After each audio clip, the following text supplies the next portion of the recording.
Life is such a blur. Email details, more stuff. My business is consuming me. Am I really living? When do I get to do what energizes me and enjoy the rewards? Welcome to your second life. All is now doing what you love and loving what you do. It's radical creativity. Here's your host, the VIP coach, John Davidson. All right, it's JD. Welcome to Radical Creativity. And folks, this show used to be No Hype Allowed. And so I'm very, very proud to bring you this show, Radical Creativity. You know, my hope, as I always say, is you are an entrepreneur. You're an experienced entrepreneur. You've been at this 5, 10, 15, 20, maybe even more years. And when you started, you came into your business. You had all this creativity, all this gusto. Man, you were like a bullet. You could do everything. It was about size and speed, and you wanted to grow, and you were going to tackle the mountain, and you were going to bring it all down. And if I know you, if I know the listener bringing themselves to this show, things have gotten complicated. Yeah. Not only the environment, right? The competitive environment that you're in, you know, the economy and what consumers are doing, what they're thinking, how they're shifting, what's happening with our global economy, right? What's happening in our governmental sections of our planet right now, how that's affecting you as a business owner. So you have to come into this game. You got to have an edge. You've got to have an advantage. You can't play the old traditional ways that you used to play. You can't bring your old thinking. You can't bring your old identity and your old self into this moment. We're in a share-ism society. Welcome to the social media world. Welcome to the world of everybody sharing everything. You cannot hold on to your ideas. See, 10 years ago, it used to be, well, I think I'll hold on to all these ideas because I don't want my competitors to look past, what I'm doing, and they might find out. And now suddenly I'm going to be in a harmful position because I'm going to share everything. I'm going to share all my recipes, all my secrets. But today, share it all. And when you share it all, you make space for something else. You make space for the new. That's what happens. And you've got to do what other people just aren't doing. And what does that mean? That means being more of yourself.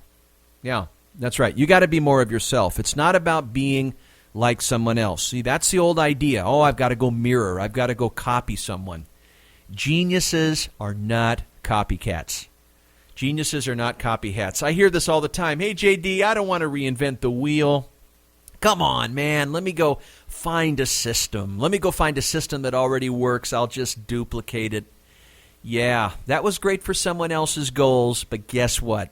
It may not work for yours. That's the myth of best practices, is we don't want to come up with new answers. We want things to be easy, right? We want things to be simple. We want to take the path of things being easier. Stay away from what's difficult. Right? Focus on your strengths. Focus on your strengths. This is the big myth of today's show, is really getting into things that really don't work. And I'm going to bring up No Hype Allowed back into this show, right? I'm going to bring it right back here, is focus your strengths.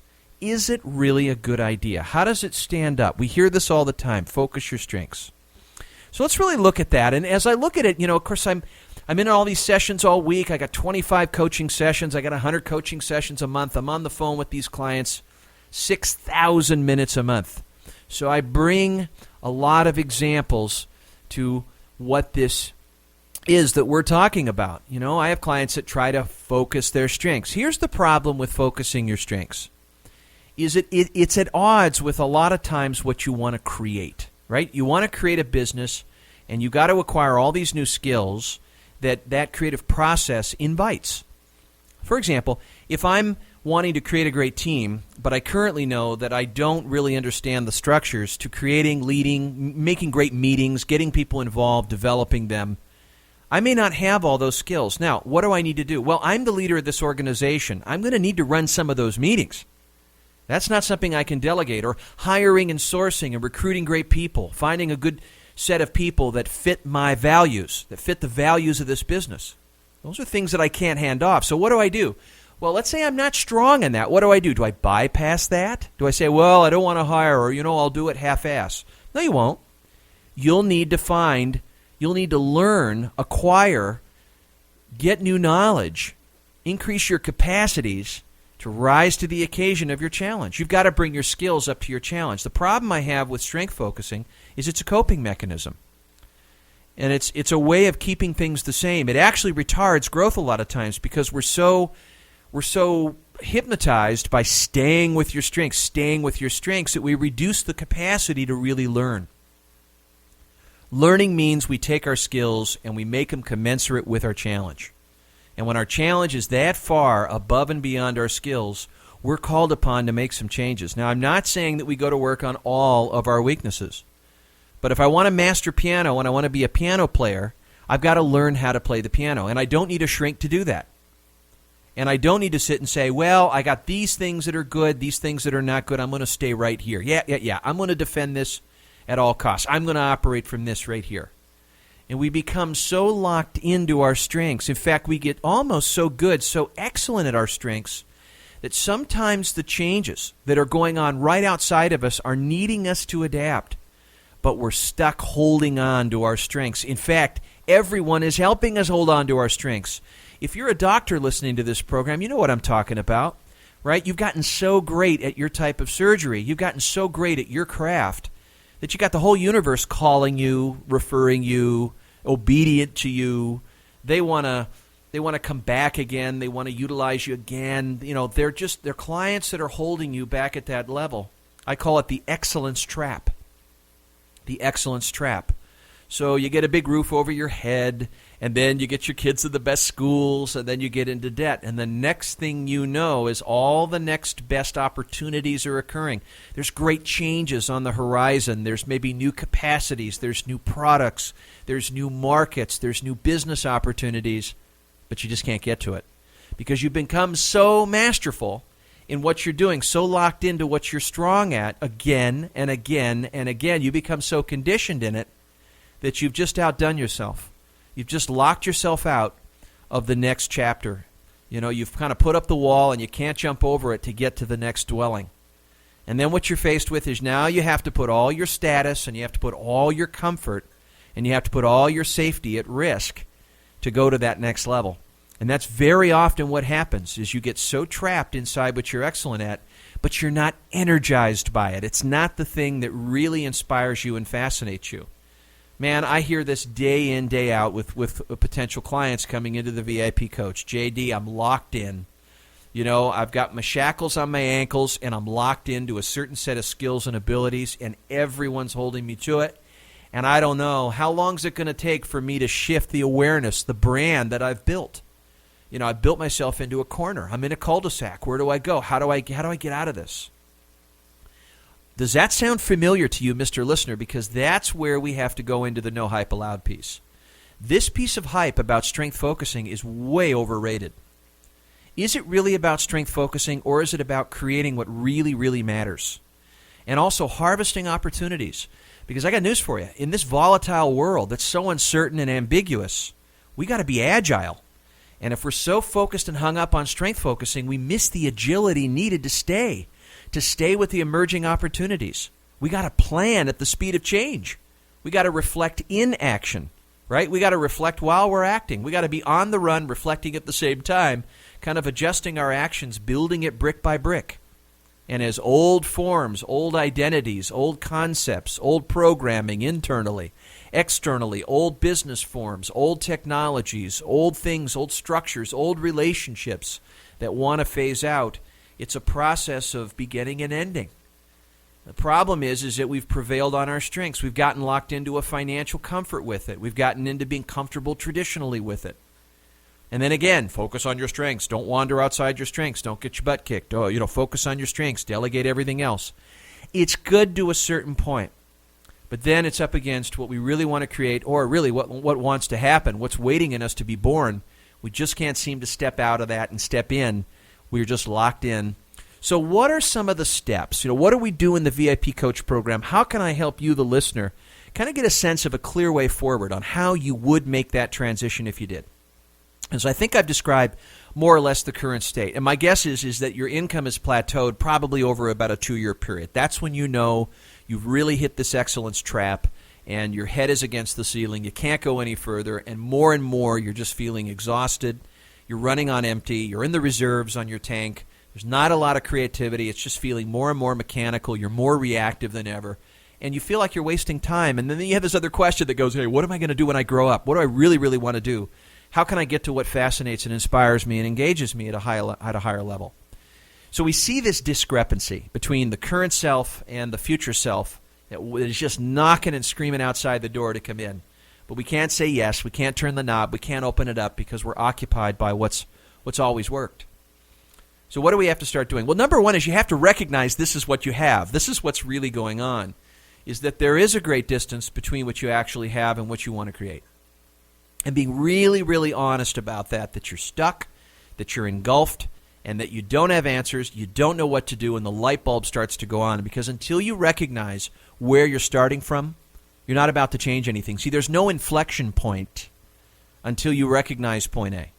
So we got to be really, really brutally honest. Take a fearless inventory of what you actually have. Individually, systemically, what are you doing to contribute to this? Oh, I want to be comfortable, JD. Oh, I enjoy the money, JD. Oh, boy, oh, boy. You've helped become prisoner of your own machine.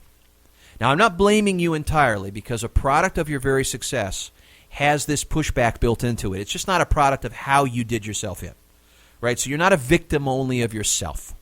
You do have options here, but just get where you're starting from. Now let's talk about where you're going to go and how you're going to get there, how you're going to get into this new sense of freedom and confidence and liberate yourself.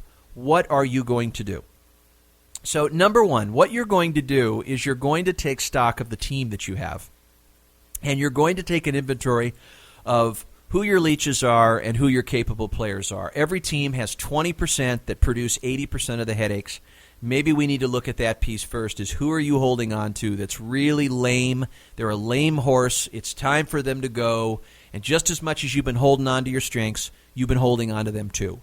And they're only capable of a certain level. They can only deliver up to this specific threshold, but you got to go on to the new frontier. It's time to let them go. So take an inventory, man up, get courageous here. You got to be bold and ballsy and have the courage to take an honest look. Who needs to leave? Who's your weakest link on the team? Who have you been relying on, depending on, forwarding with, throwing the ball to that you knew in the back of your mind they're just not really fit for the job? They've gone lame. It's time for them to go. So number one, start suiting up your team. Get back your insistence. Get back on being insistent and readying your team to go to the A level of players. You want to be the best in the world. You need the best team around you. Put your emphasis back on hiring. If you need to create a new position, reformat the team, that might work as well. If you're understaffed or under-manpowered, it might help. It may increase your cost, but remember, your team is your biggest asset. You can turn those into service profits. You can turn those into sales profits. It might not be a bad idea to look at hiring someone new or reformatting your position, or maybe even looking at your whole org chart and maybe reformatting it and thinking about who needs to be where, what they're going to be doing, what they're responsible for, and how they're going to report that to you. So take stock, take inventory of the real skills, talents, abilities, resources, your support system. Is it fortified? How much income do you think this system's capable of helping you produce? Where are the limits in it? Where are people falling down? Where are they not committed, enrolled, enlisted, and engaged? Who isn't? How are you kidding yourself? Take an honesty check. Who are you believing is better than they are? Take a look at what they actually can do. So take stock. Step 2. Go back to what you did when you started your business. You got into your business, you fired the boss, you thought you could do it better, and you came in with a creative spirit. That light has gone dim the more and more things have gotten complex. We got to have a homecoming, right? So let me initiate you to come home to that factory skill set, that factory-made skill set, your DNA, the thing that you're fascinated and inspired by, and I know it, and there's probably 3 or 4 activities in your business that you are just stone cold crazy about, and they're probably neglected. You haven't touched them in a while. They haven't touched you. You haven't encountered this domain in a while. You got to get back your creative fire. So go back and identify what the 3 habits or activities are that you did before or you do now, and you're not doing it enough, that make you fall in love and re-romance your relationship with your business. These are activities that you've left out.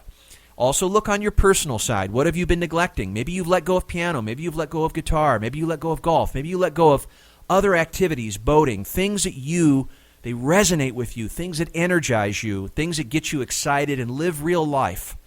have those deep experiences so that you're just immersed in those things. You come out. You know that you're with your true self when you do them. Is just take stock. Got to come home here, folks. You got to come back. The light's on right now. I'm not going to let you move forward and deny the world what you came in to give them. See, what you love is where you're gifted. It's what you owe the world. And if you're sitting here setting things up so that you keep us from your greatness, screw you. You owe us this stuff, right? You don't have a choice about it. If you're not doing what you love, you're neglecting me and the whole population. This is what we stand in need of you for. This is what you came in pregnant to give us. What you love is a clear sign. That's your DNA talking. But you've built this business around you that's stolen it. It's bandited it from you. We're not going to let that happen anymore. So get back that fire again, right? Draw a line around those things. Let's call these 4s and 5s. I talked about this in the previous one. Get back that personal gift, that sense of it. Go back and ask people again, what is it about me outside my traditional role? Go back to your best clients. Take your top 10 VIP clients. What do you appreciate most about me? Why are you in a relationship with me? Think of it like Michelangelo. You know, you're like a block of marble, and you've built up all this ambiguity around you. People have really lost touch with who you are, how to relate with you. That thing just submerged, right? It got lost in all the stuff. People forgot. So did you. You just ran. You ran like a swimmer. You fought hard. You had to get things done. But the treadmill, incessant freneticness just covered it all up. Your beacon went dim. People stopped understanding why they should relate with you. They've forgotten. And we can't have that, right? You owe the world this thing. This is part of why you're here. This is part of why you're in the world. That's what makes you shine. That's your fingerprint. No one else has that fingerprint. So we got to get this back. What are your 4s and 5s? Okay, now, what are your 1s, 2s, and 3s? Look at your team. Look at your team. Now, where are they 4s and 5s, right? I know I've been talking about this in previous shows, so you can go back to the previous show and look at this. This was about delegation, right? Okay, so by beginning to stop and retreat, reflect, take a moment, take a time out, and really think about, okay, what am I really going to offload? But more than that, what is needing to happen for me to offload that? What are specific steps? So you begin to see a plan. That's step 3. Make a personal gift transition plan.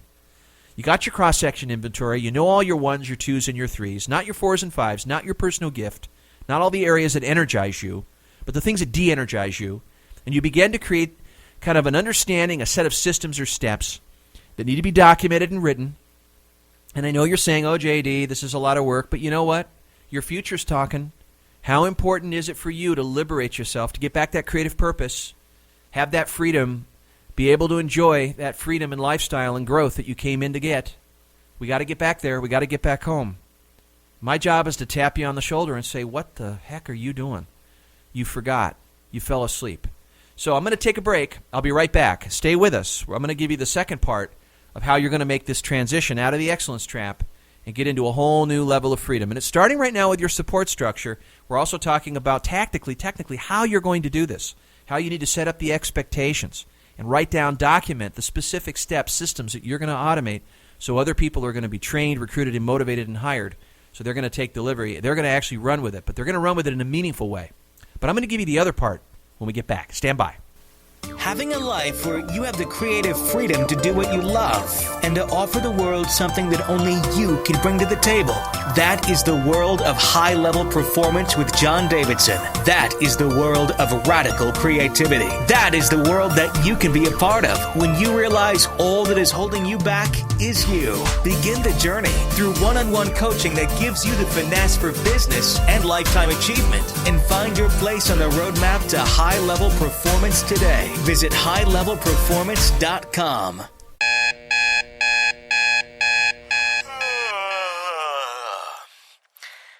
It's Monday morning. I'm drained. You've got mail. Look at this. It's the Monday Advantage video. Yeah! Now I can get past the distractions and implement something new. The Monday Advantage. It's that easy. Just subscribe free for a limited time at highlevelperformance.com. Every Monday, launch the week with fresh tools, giving you the right state of mind, focus, and confidence. See what becoming a gifted boss and serial creator is all about. Subscribe today at highlevelperformance.com. That's highlevelperformance.com. And start enjoying your Monday Advantage today. What matters to me? What is my true work? Monetize your passion and enjoy creative freedom with the VIP Coach. You're listening to Radical Creativity with Executive Performance Coach John Davidson. All right, folks, welcome back. Great show today. Very, very excited. And we're talking about how to step out of this excellent trap and get into a new level of freedom and confidence, earning power, and really liberate yourself. Liberate your soul. Liberate what you really, really love. I constantly hear, as I said in part one, JD, I'm just caught. I'm hooked. I'm harpooned constantly and shut down by all of the stuff, the complexity that just washes me. It's like a riptide. It just takes me underneath. I can't control it. My office is like a snake pit, and I live in a beehive. I get stung all the time. I don't even want to go in. I try to stay away, JD. It's just so painful, and I don't feel like I'm getting any traction. My ambitions are in conflict with my values. I built this thing, and I wanted it to go further, but I've built it in a way where it's just created its own obstacle. It's become an anomaly. So part two is furthering how you're going to get out of this excellence trap. So in part one, we talked about the team and taking a fearless inventory of your team and their abilities and their talents and letting go of where your attachments are. And you've hurt yourself, kind of smashing yourself into the obstacles you create by holding on to the team that you have, being complacent, being lazy, and not wanting to be confronted. For whatever reasons, you were dominated by the pushback. The discomfort, the instant gratifications, maybe minimizing or being in denial of acting like things were okay or busy or buying time, or actually believing in what the person could become versus seeing who they actually are. So wake up. Wake the F up. Open your eyes. Don't be blind anymore. Your future demands you to make this change. You can be better. You can make some different choices. You got to look at your team. Take stock. What are their talents? What are their abilities? Are they really fit for the challenge? Are they really fit for your vision and where you're wanting to go? If they're not, it's time to get them off the bus and get some new cats on the bus. And to do that, you have to look at your needs. So we're going to go back to the delegation audit, right? What are your 1s, 2s, and 3s? The activities that demotivate you, de-energize you, de-inspire you, de-fascinate you. The ones that you just say, no way, no way, no way in hell, I'm going to do this again. If I do this more and more, I'm going to shut this business down and go look for something else. So not so easy, though, because you've gotten in the excellence trap. You're making great money, and despite all this complexity, you feel very successful, and so do other people think that way. And so it's very, very interesting to look at someone who's become, quote, so successful in the expectation of what success is, or the paradigm of success, stereotype, but inside you're burning up. You're dying a slow death. It's a slow drip. You're just being vampired and the blood's getting sucked out of you. You got to put a wooden stake in it. So let's talk tactically more about how you're going to get this thing, how you're going to build this bridge. The next step is for you to design or start to define what it is that you're wanting to create that's different about what you're doing. Hence, what's your business model? Look at your business model and look at what you're doing. Because you've gotten fascinated with and you've gotten very good at making money with a certain product, a capability. You've gone out in the marketplace and collected a check for what you do. However, step back and look at this again. Get close to your market. Listen to what your market is wanting. I do believe that you have a lot more to offer than what you're actually offering, but you're afraid because your skill levels aren't really there, and so you don't trust yourself very much to get creative. You're comfortable with what you know, so you're kind of programmed with what you've gotten good at. Instead, separate what your level of skill is from what you really want to create. For example, I'm going to go with medical again. Let's say you're a doctor, and let's say you're a chiropractor, and let's say that you are pretty much burnt out on chiropractic. It's the same old, same old. It's a robotic-type relationship with the customer, the patient. You adjust them and so forth. And still, you may have some, there's some surge there, and there's some pilot light flame, but it really isn't a roaring fire. It's the same old thing. But somewhere in the back of your mind, and even in your heart, you lie awake at night, it's 3 o'clock, and you say, I love counseling people on nutrition. I love talking to them about how to eat right. Or I love lifestyle counseling them. Or, I want to set up a fast food process, maybe a way of eating where they can get fast food, but they can eat it healthy. They can make better, healthier food choices. You begin to pay more attention to what really matters to you outside the lanes of what it is that you've been doing. The hard part is you got so much ego, you got so much pride around what you're doing that stepping into anything new means you've got to work on your foolish pride. You've got to now work from that space of I don't know. And what you don't know somehow feels at odds with what you want to create. Now, some creators will say, that's really the obstacle. Other creators who are good at creating say, that's really where we get generation. That's where we get a generative order going, because the discrepancy is actually what it's telling me to do. I need to acquire some new learning. I need to acquire some new skills commensurate with what I really want to create. The key here is admitting that you are scared and that you're scared shitless. You're peeing your pants and you don't know how to let go of this. And that's okay because you got a lot built on it. So how can we work in, absorb, and assimilate the new? Well, we can do it at 20%, 30%, 40%. Let's do it in smaller sips and maybe shrink it down to some steps. So to eliminate some of your fear, why don't we increase a little bit of your clarity? Why don't you write down, kind of in a bubble on a piece of paper, what the end in mind really is, what it is that you want to create. I want to create a nutrition-based business that's really based on people getting the right nutrition guidelines so they can live a healthy lifestyle and add more years to their life. Speak that voice. Write it down.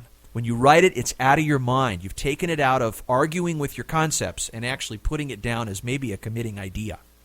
That's a big shift. A lot of people tell me, hey, JD, when I actually looked at it from the front of my eyes, it seemed more doable because it wasn't so daunting anymore. I had range. I could see what was around it. I got a sense of its real mass, its girth. What were the moving parts? So as you write that down, now I want you to spin off a couple of subcircles. What would be the moving parts of such a thing, right? What would you actually be involved doing? What would you need to set up? Would you need to have a special services team? Would there need to be specific technologies that are involved in the model? What would actually be the capabilities that you would provide? Kind of draw out what what it is that you see, articulate it. What would it look like? What would the office environment look like? What would the team setup need to look like? What would the infrastructure be? What would be the teaching? How would it work? Would it be a classroom setting? Would it be an online setting, a webinar setting? What would the customer take delivery of? How would they be delighted? Maybe look at what the ongoing piece is with them, what systems need to be set up. Again, don't be intimidated by this. This is just a fairy tale, right? Go outside your limits of time, money, comfort, whatever that concept is, your judgment, your fear. Allay it for a minute. We're just having fun here and just playing with ideas. We're stepping out of your perceptions and just looking at perhaps your imagination, just looking at what it could be. Draw it out. Illustrate it. Connect it up. Connect all the moving parts. This part would be there. This part would be there. Just draw it out. If you need a little more time, kind of live with it maybe over the day. Maybe live with it through the next day or maybe even the week and kind of marinate on it and kind of illustrate your vision into an illustrative descriptive drawing. Rather than writing down the words, you could do that. You could narrate it if you'd like. But I like it when the entrepreneur actually draws pictures. Have some fun, like napkin pictures. Draw little stick figures. If you want to draw a little picture of the office, great. If you want to draw how the customer relationship would work, where they are, what they're doing. But have some fun with it. Be right-brained about it. See? You've been operating in a left-brain scenario. That's why all the energy is missing. Now we're getting back, kind of starting up the engines in the right brain, right? You've atrophied there. So what do you see? And draw it out. Don't be afraid to draw out what it is out of the fear that it might be too intrusive. I know it's a big gulp. I get it. It's too big. It's big stuffitis. It's kind of jumping from here to the Academy Awards as an actor. It just looks too daunting. But that's okay. It doesn't matter whether it's possible or not. What matters is that you articulate it in the form that you want to create it. Is be good to yourself here and go be bold and challenging. Okay, now you've articulated and described it, but now you need to kind of trace it back to its beginnings. So why don't you trace back kind of what would have to happen first, right? Start to kind of reify your plan from a concept into something formidable. So now you begin to ask yourself, well, what really has to happen first? Well, what I need to do is I need to set up these specific things and then go through that. What has to happen first there? Then what has to happen first? What has to happen first? And in each one of those, ask if you could do it tomorrow. Could I set this up tomorrow? And then break down the moving parts. Well, no, I couldn't set it up tomorrow. Then what has to happen first? And what you're going to notice is you're drawing backwards from the end in mind to an actual leap-off point. And you're connecting the beginning to the end. You're beginning to see maybe a bridge. It doesn't mean that it's the right bridge. In fact, I hope it's wrong. Because by virtue of doing some acting on it, by virtue of making some choices, and beginning to take some smaller, shrunken actions into it, one, you begin to digest and ration it. You begin to ration it and sip it in a way that it doesn't interfere or intercept what you're currently doing. It doesn't wreak the damage that you fear. So basically what I'm asking you to do is distillation, is to distill it down in either this way or your own way, to reduce it down to some simple steps that you can take and only focus on the next 14 days. Yeah, you can connect with the meaning of it in every moment, so you take informed action. The picture kind of comes into go left, go right in every moment. Okay, I'm going to act on behalf of my vision. It's going to be a rudder in the water. It becomes a guardian of bad action, so you take right action. That's great, so you make better choices. But the fall down point is what you do in the moment, what choices that you make, and are you really thinking strategically? And if you take on too much, if you try to take a big bite out of it, it becomes discouraging. So here's what I would suggest. So now that you've brought it back to the beginning, tomorrow start identifying six things you're going to put your attention on. Not the 20 things that you're responsible for, not all the things that you've been sloughing off on, putting off, right? That's getting off your plate with your delegation audit. Hopefully you're handing those things off and turning people into ninjas on those areas and putting them into their 4s and 5s so you don't have to worry about it, right? Set it and forget it. But this space is more about how you're going to prioritize your attention. Now, 20%. So if 20% of your daily priorities are going to occupy the new, your vision, your new frontier, this moving part, connecting the bridge, then only have 1 or 2 items on that 6 list that are new-centric, right? So if you've got one move on calling so-and-so or setting up this technology or moving this way or going into this or setting up a coffee with so-and-so, there's probably people that you need to bring together. Start going on that. Start prioritizing, but start real small because it's going to start growing. And you're not going to feel the motivation at the beginning because you haven't really gulped it, right? You haven't really kinesthetically, empirically connected with that creative fire, that feed. But motivation's going to come in the middle when it starts to get critical mass. Just understand the forces at play there. You're not going to feel inspired every day on this, but you're doing it at 20%. And then as you go along, as you start to assimilate it, guess what happens? You start to feel traction. Confidence starts to go up. You start to get better at it. The point is that it'll take as long as it needs to take. Let go of expecting it to come into a deadline. In fact, you can use deadlines to organize actions, but don't use it to discourage yourself. Deadlines are great because they organize your actions, but they're not really there to stress you out. Hey, if you don't meet a deadline, you don't meet a deadline, right? You're still human. So lay off yourself. Go easy. Be friendly, right? Give yourself a break. Be nice. Focus on the next 14 days. It's a dimension of time. What can you do in the next 14 days with a daily 6 every day, 20% of that list? What can you do? And stuff that you need to do. This is not stuff you could delegate or automate. This is the stuff that you're responsible for, and you've looked at that honestly. These are things that you need to do. It doesn't mean that they're within your strengths. It doesn't mean that they're within your strengths. These are necessary actions that need to be taken on behalf of your creation. Throw out the whole strength focusing idea. Strength focusing and creating are two very diametrically opposed things. If you operate only within your strengths, that may not move you in the direction in which you want to create. You're suiting your strengths, being comfortable, not creating. And that's where the no hype allowed piece comes in, is we've got to debuckle and kind of shoot down this whole idea about strength focusing when we're in the creative process. So when you get there and you've created your own universe and you're living in it, well, then you can finesse your strengths and make it even better. And maybe that's where it comes in. Is you realize some areas that are fantastic, you enjoy them, you're very generative, you're inspired, fascinated, and then you work from those. But you're willing to adapt and let go by new creations because you just created this one. Now when it comes into being, you're going to create the platform for another one. There's momentum. So I'm going to go over those 4 steps. This is not the whole kit and caboodle, but these are some steps we teach in the VIP Coach. Number 1, take a fearless inventory of your team. Number 2, go to your delegation audit and start positioning as your next step what you're going to offload and beginning to draw an insistent circle around your personal gifts so that you begin to occupy or reoccupy your knowing of what that is, and you're insistent about it. You're going to be your own bouncer. So get back your creative fire on that and insist on it as a core centerpiece of how you're going to organize your business, about what you love doing, what you enjoy doing. Now, that's great. But the next part is, okay, now we've got to shrink it down. Now we really get into the creative process. Some of those 4s and 5s, some of them are going to occupy you, but you've got to be willing to learn some of the 1s and 2s. Unfortunately, right now, the things that you're not going to offload that are called upon by your creations, by this new. So we're going to back it up. Write those questions. What do I really want to create? What are the moving parts? What has to happen first? And if I can schedule that tomorrow, go ahead and schedule it. It doesn't have to be tomorrow, but go ahead and schedule it. In other words, you've reduced it down to a common denominator. You can go ahead and schedule it. It's shrinkable, digestible. Take it in sips, the 20% rule. Take 20% of whatever that new is and start to work it in and let it grow. Let it grow. as you water it, right, 30%, 40%, 50%. Now, as you go into the moment, you're very aware of this vision that's sort of the 700-pound gorilla dancing with the alternative. You've got to be dominated by it. You're swooned by it, seduced by it, you're hooked by it. But that doesn't mean that you're so hooked by it that you're not present. It means that in the moment, obviously there's emerging qualities that may be for or against what you want. Point is that you're in the moment. Now you listen out of those two spaces. I've got my vision and I've got the present moment. I'm keenly aware of where I am and I'm aware of where I really want to be. And that's what thinking strategically is about. And I know my very next step. So every morning you get up, you got your 20 things, you bring it down to 6, and 2 of those things are going to be related to the new. That's how you begin to absorb it. The other 4 things are related to the present, the past, plans, projects, disciplines, things that you're already doing, you're occupied by.